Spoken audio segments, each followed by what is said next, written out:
Welcome back to Furuno Connections. In this episode, we continue on with our chart plotter shootout as we take a look at waypoint lists. We're going to show you how to search and find the waypoints that you're looking for on each of the systems. We also take a look at what charts are available for each system and how you switch back and forth between them. Satellite photography and depth shading is also discussed, and we cover how you switch from north up to course up. But first, we're going to start with a responsiveness speed test. In a previous episode, we mentioned the fact that in order to have a system that's easy to use, it requires two things. First, a limited number of touches, and second, a display that can keep up with your motions. So we designed a test that can be done on the chart plotter screen, where we do a figure 8 and we see how the system keeps up with our motion. So let's get started.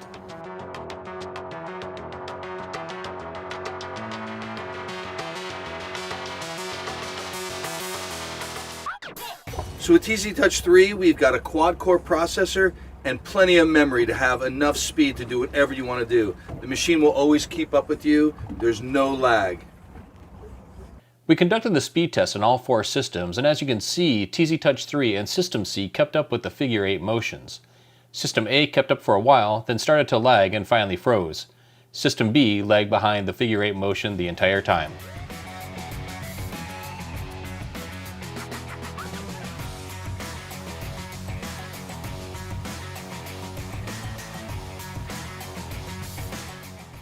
So what I'm going to show you now is how to search for a waypoint. Furuno TZT3 has made it so simple. Let me show you how it's done. Simply hit the home button, list your points, and I have it set on name. Just hit the search bar. Now you can enter in the name that you have saved. And it comes up. You can choose which one that you want to, and there it is. You can simply either hit go to or edit, whatever you'd like. Let me tell you what, Furuno has added some great features that I know that I'm going to use in the charter industry. Simply go to home, list, and catches. You're able to list your catches by species, grouper, snapper, and many more. The new Furuno TZT3 has made finding the spots nearest to you even easier.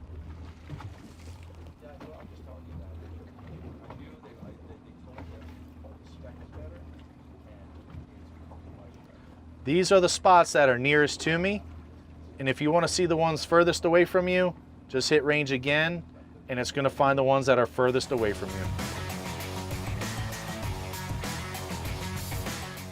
So say, for instance, we wanted to go take a look at our entire waypoint list. We can just click waypoints in the lower left-hand corner. And this is all the waypoints we've been saving since we've been out here doing these tests. So we can look through the waypoint lists. We can look at it by symbols, whatever we saved. You know, we've been using different symbols. And we can also sort and filter these guys pretty much any way we want to. We can sort them by name, we can sort them by symbol, and even sort them by distance. And that's really cool because, you know, a lot of times, Mike, talking to you, looking at your screen, you have thousands and thousands of waypoints. I do. So, I mean, I got to believe using, being able to filter the waypoint names so you can get the waypoints you've named by number versus waypoints you've, named by a specific name. That is a really great feature to have, and I like the way System A is doing that. Yeah, and I'm sure, Mike, how often, do you go out on charters where, your guest asks you, hey, Mike, we want to go yellowtailing today, and you know exact spots, and, as opposed to going and panning out on your main screen of your plotter, you already have those preset waypoints where you can just, click and go. Couple touches and I'm there. And I like naming them too. Right. That way it just makes it easier. I can type in the first letter of that name, and it usually is right there, right off the bat. I don't have to scroll through any of those numbers or try to find them. Right. Okay, so now we're gonna go and we're gonna work with some waypoint organizing, searching, color changing, organizing of icons and so forth. So if you hit home and go under waypoints, so we've come into the search screen. It shows everything in alphanumeric order. So why don't you put in a waypoint name and let's search for one real quick. Okay, so now we searched it. It found the waypoint name that he was looking for. It came up with the distance, and now we can navigate to it if we want to. Go for it. So there's the details, and we can hit go to, continue, and there it goes. So now let's talk a little bit about organizing. So if we go back in here to the waypoint list, so under waypoints, it doesn't give us a whole lot of ways to organize things. We can organize it if we sort it by symbol. We can sort it by name, nearest, or symbol. You're used to this machine. You have the same machine on your boat. So you just have it all laid out in a big list. I mean, how do you normally organize by? By the name and the icons. Okay. Yeah, and then when I want to do something different and I just go to the icon of it, and then I pick through those instead of, there is no folders, so you can separate them by icons, and then you can create your day on those icons depending on what you're doing for that day. Okay, perfect. On System C, they do a good job as well. We go to My Data, and I look at waypoints. So what we have here is your waypoint list, basically. Now you have all waypoints, and then I have my waypoints from today, but then I can organize them into different folders. So I could have an Atlantic folder. If you're going out in the Gulf one day, you could go to your Gulf folder. So it's definitely a good thing that they do on System C, the way to organize your waypoints. Right. But if we needed to search for a waypoint, they also have a search by text or by symbol, so we could type in what we needed. So definitely very comparable in a waypoint sense there. But it is a really nice feature how they have those different waypoint groups. Oh, yeah. Searching for a waypoint is an important task, especially when you have hundreds or even thousands to look through. All four systems allow you to type in a name to search, and the capability to sort them by name, range, and symbol or icon. TZtouch3 and System C also allow you to sort by date. However, only TZtouch3 gives you additional sort options like color of your icon, catch date, fish species, and length of fish. System C does allow you to sort by the comment, and they also incorporate a folder system to store the waypoints. With TZtouch3, you have a wide variety of pre-installed charts for the entire hemisphere. It's kind of amazing. For example, every single NOAA raster and every single NOAA vector chart is pre-installed. That's over 2,000 charts of Alaska, the United States continental, Puerto Rico, just about everywhere, Hawaii. Everywhere is pre-installed and already on a 256 gig chart card. So it's already pre-installed, there's no issues. We can easily also change charts on the fly. For example, right now, if I edge swipe up, I'll bring up my layers menu. And from here you can see I can change charts. It's the upper left-hand selection, right? I can easily switch from a vector to a raster chart on the fly instantly. I can go back to that raster chart, back to that vector chart. I can also bring up fishing charts. They're all pre-installed, including Seymour charts, the Bahamas Explorer, Navionics, also CMAP charts are already pre-installed. There's nothing to add.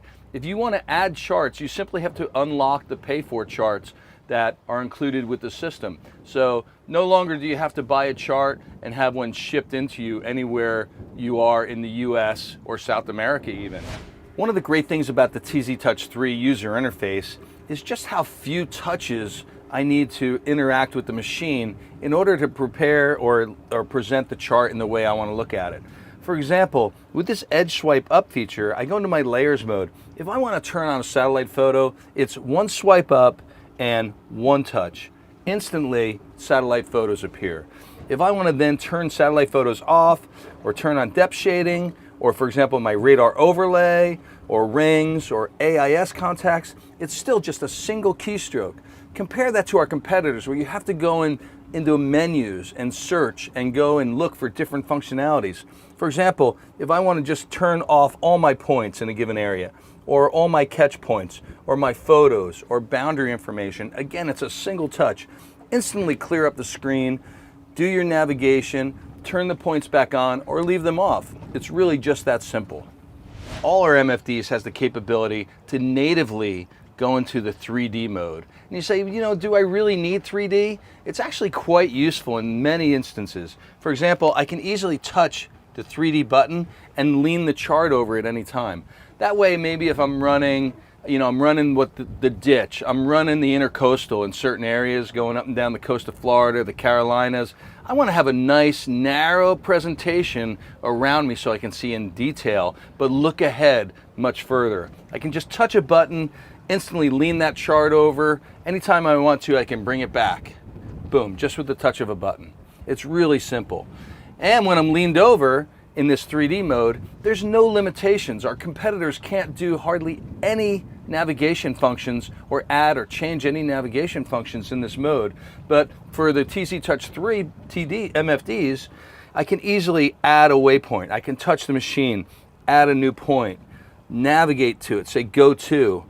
You know, I can navigate, I can add routes, change routes, do all my functions exactly the same way I can in 2D. With our competitors, their 3D modes is a separate, you know, function. They have to go into that mode. They're very limited on what they can do. With TZtouch3, you just simply go and navigate the same way you would in 2D, or instantly pop back into 2D mode and continue. So when you're navigating, there's a couple great features that the TZT3 has. You can either travel in north up, which is what I'm currently doing, where this is north, and the screen will stay put. Or I can change it to heading up, then it'll rotate, and no matter where I turn, the screen will rotate with me.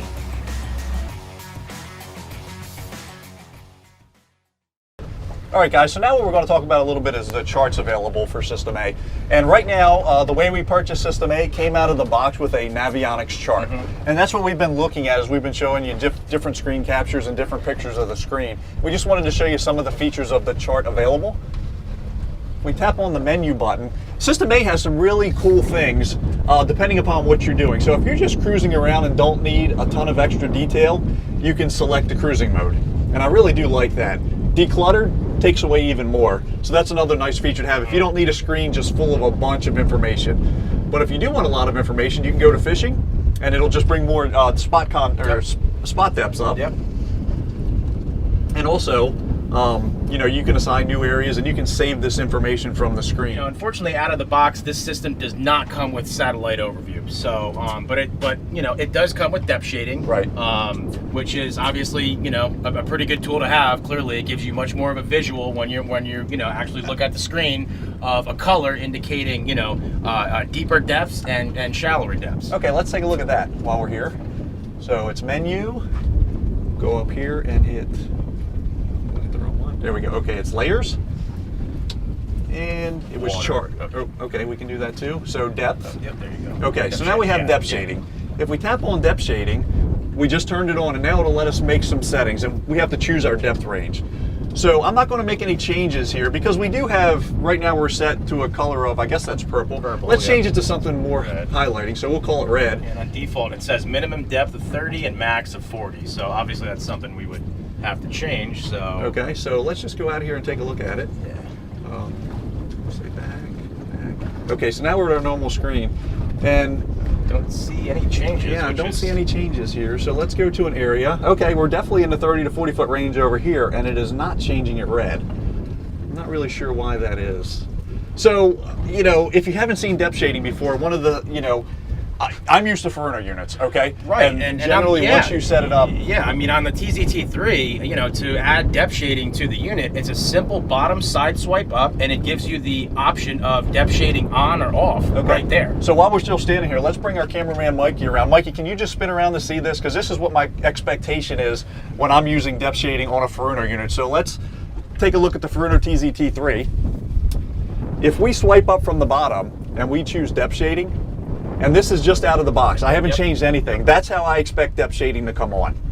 So I'm really not sure why System A is not doing it. I've always found it to be an on-off type of thing. Once you turn it on, you can then go make all the adjustments you want for your different depth levels and everything. But we can simply turn it on and off at will. So now it just goes back off, turn it back on, the colors come right up. And as you saw, we did set System A up for depth shading. We set it up between 30 and 40 feet of depth to be red, and as we look at the screen, it's just not happening. It's just not, nothing's coming up, which is odd. All right, so now what we're going to do is we're going to jump into charts. But first, right as we were setting up for this shot, we noticed that the System B started doing its glitching screen thing again, which we saw pretty heavy on day 2. Yeah, day 2. We haven't seen it really a whole lot this morning until right now, obviously. So we're going to try to get this to fix itself, see if we can fix it, and then we'll try to continue on and show you a little bit about charts and how to set them up, and a couple of different modes, and kind of continue on. But okay, so we're not like, boy, that's really halty, isn't it? We're just gonna shut it off. All right, so we just shut it off. You gotta press and hold down the button to turn it off. So the power button's right here. So now we've got it off, we can hit the power button again, and that will bring the unit back up, or it should.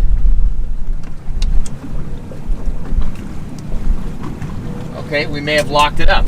So I think what I'm gonna have to do is I'm gonna have to pull the unit out and get to the back of it, and we're gonna have to kill power to it and put power back to it and see if we can get it to power back on.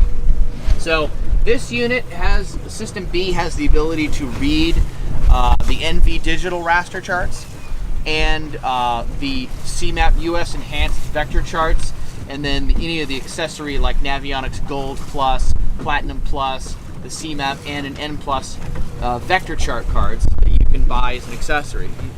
We don't really have the ability to add any bathy charts in. The CMAP charts are going to have some kind of bathymetric data, but not a whole lot of fishing.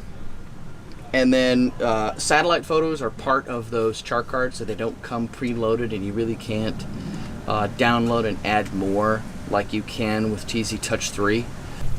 So to switch them, obviously we don't have any of those because they don't come with the machine out of the box. We can go under, you go down to, I think it's under more options. And then you can go down here to chart source. Go down to chart source. Now this is where you would select your different chart types. So you'd have raster, you'd have your CMAP enhanced, you'd have your Navionics Platinum Plus, which show up on that list for you to use if you've got them installed. Now we can go in and we can change the same the chart type between, we could change it to raster charts. Since we don't have any, it's just grayed out. That's done through the sidebar menu. So when you hit that, and then you should be able to go under, I think it's under more options, and then chart options. Yeah, so you can see here under the chart options, we have raster charts. Is not available for us to select because we don't have them. So are the satellite photo overlays. They're all disabled. And some of the shading options are not there. We can, however, go in and we can change the depth shading. So I'm pretty sure that you guys use depth shading a lot when you're out fishing. For sure, especially here in the Keys, there's a lot of shallow spots that the depth shading helps a lot. To differentiate instead of looking at spot sounding, right? For sure. Okay. So if we can turn on, you can turn on like depth 1, for example, and then you're going to see the colors change here in a minute. So we can actually go in and we can customize each one of these profiles. Okay, so it's changed all the shallow water to yellow like you selected. I think outwards of like 40 feet. And then it changes his mid-range coloring to the really light blue, and then it gets into a medium and a dark blue for the deep water like we set it. We can go into 3D mode. We can put the chart plotter into 3D, so if you hit the menu button, and then you can go into under more options. We've got 3D mode. So if you turn 3D on, there we go. That puts the chart plotter into 3-dimensional mode. So now we're in 3D mode. You can just touch on the screen, and now we have the chart plotter flopped into 3D mode. So we can adjust it if we use the arrow pads. So we've got it in 3D mode. You should be able to use the directional NavNet pad, where if you up and down arrow will actually tilt the picture this way. That's as far as it goes there. It should go farther than that. Or flatter. But what we can do, the only thing we really can do here is we can make a waypoint here. So if you touch and put a waypoint, say off the bow there, and then say new point.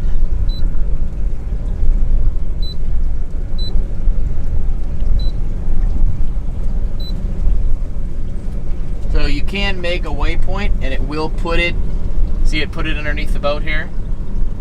It didn't put it where we wanted it, but it put it underneath the boat. We also, if we touch out here and we select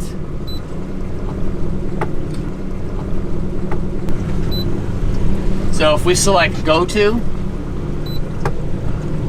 and OK, it will kick us out of 3D mode back into 2D so that we can navigate to this point.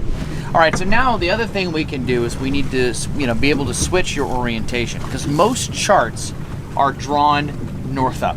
So they always put north at the top of the screen. So, and that's usually how the plotters are defaulted, north up. So to change that, if we hit the menu key and then we go down to more options and then orientation, it will allow us to set it between course up, heads up, or north up. To change my chart types on System C, I'm going to go to my menu button, and I'm then going to go to my gears button, and then what comes up is a cartography tab. Right now we are running the Navionics card that came in the box with this unit, but you do also have the option for CMAP and various different kinds of lighthouse charts. You also can use Seymour charts as well on this machine. So simply we could just touch on what chart we wanted to use, it would bring that chart up. But since we don't have a CMAP, nothing's coming up. So we're gonna go back to our menu, our gears. First thing that comes up here is going to be our charts. We're gonna go back to our Navionics chart the way it came out of the box. So as you can see on System C, it's not very difficult. A couple key pushes here and there to change your charts, but not terribly difficult to do. Let's take a quick look at how you can add or take away some different features of your chart. First thing we're going to do is we are going to look at how to turn on satellite photos. So go to our menu, we have to go to our gears here. We then have to go to layers, and what we're going to do is we're going to make sure that aerial is turned on. But we also need to go into advanced and scroll down here to aerial overlay and aerial overlay opacity. You can have land only, land and sea, or land in shallows, and you can turn this up to 100%, or you can bring it back down. So on TZT3, you have the option to do what's called depth shading. I can shade in a certain depth, or I could shade in everything that's on my chart plotter screen. Just another way to give you situational awareness of where you are. So go to our menu, we have to go to our gears here. We then have to go to layers. It does look like there is an option to do depth shading here. We have what's called fishing zones, and I could put in the depths that I want to have shaded, but that is grayed out, and that looks like it's going to be an option on a little bit more expensive chart than what came in the box. We have a lot of captains that they're going to want to run in north up, so we could go to view in motion here. And we can go to chart orientation on System C. We are currently running north up, but perhaps you prefer heads up. We can run into heads up, and then that is going to have the boat always facing upwards instead of the chart. But out of the box comes at north up, so that's the way we're going to keep it. As we mentioned at the beginning, to make an MFD easy to use, it requires a fast system that can keep up with you and a limited number of touches to perform tasks. We saw in the speed test that TZtouch3 and System C were the fastest, and now we see that TZtouch3 requires far less touches to accomplish the same tasks on the other systems. Common tasks like changing charts and switching from north up to head up can take an additional 2 to 4 steps on the other systems. These fewer touches make the system easier to use and helps you to keep your eyes on the water, improving your situational awareness. On the next episode, we finish up the chart plotter shootout as we take a look at how to overlay targets onto the chart. We'll be looking at both radar targets and AIS targets. Also, we'll dive into the weather options for each of the systems. So make sure you join us for the conclusion of the chart plotter shootout.